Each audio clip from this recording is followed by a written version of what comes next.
Այսօր ներկայացնում ենք Վարդան Յուրիկի Ղուկասյանի պաշտոնական կենսագրությունը, ով հանրությանը հայտնի է նաև Դոկ մականունով։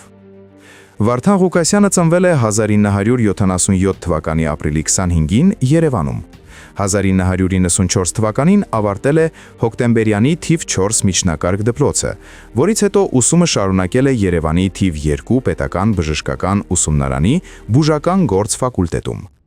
1997 թվականին ուսումնարանն ավարտել է գերազանցությամբ, ստանալով բուժակի մասնագիտացում։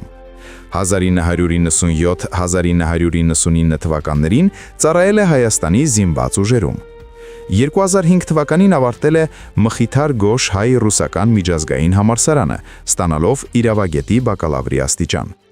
1999 թվականից մինչև 2010 թվականը ծառայել է Հայաստանի պաշտպանության նախարարության ռազմական ոստիկանության համակարգում, սկզբում որպես բուժակ, ապա որպես օպերատիվ ստորաբաժանումների աշխատակից։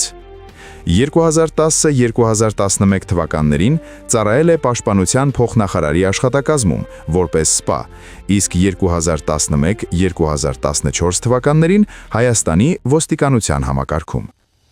Արտերկրում գտնվելու ընթացքում Վարդան Ղուկասյանը սկսել է ակտիվ հասարակական գործունեություն սոցիալական հարթակներում, YouTube և Facebook էջերի միջոցով։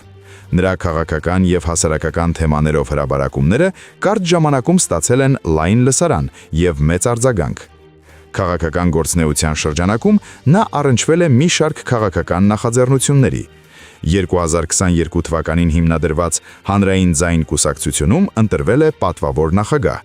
Կուսակցությունը մասնակցել է 2023 թվականի Երևանի ավագանու ընտրություններին, ստանալով 7 մանդատ։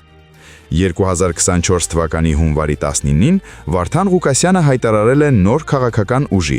«Դեմոկրատիա, օրենք և կարգապահություն» կուսակցության ստեղծման մասին, որի հիմնադիրն ու պատվավոր նախագահն է։ 2023 թվականի մայիսին նրա նկատմամբ նախաձեռնվել է քրեական վարույթ և Հայաստանի իրավապահ մարմինների կողմից հայտարարվել է միջազգային հետախուզում։ Այսպիսով, Վարդան Ղուկասյանի կենսագրությունը ներառում է ռազմական և իրավապահ ծառայություն, հասարակական ակտիվություն և քաղաքական գործունեություն, վերջին տարիներին գտնվելով հանրային լայն ուշադրության կենտրոնում։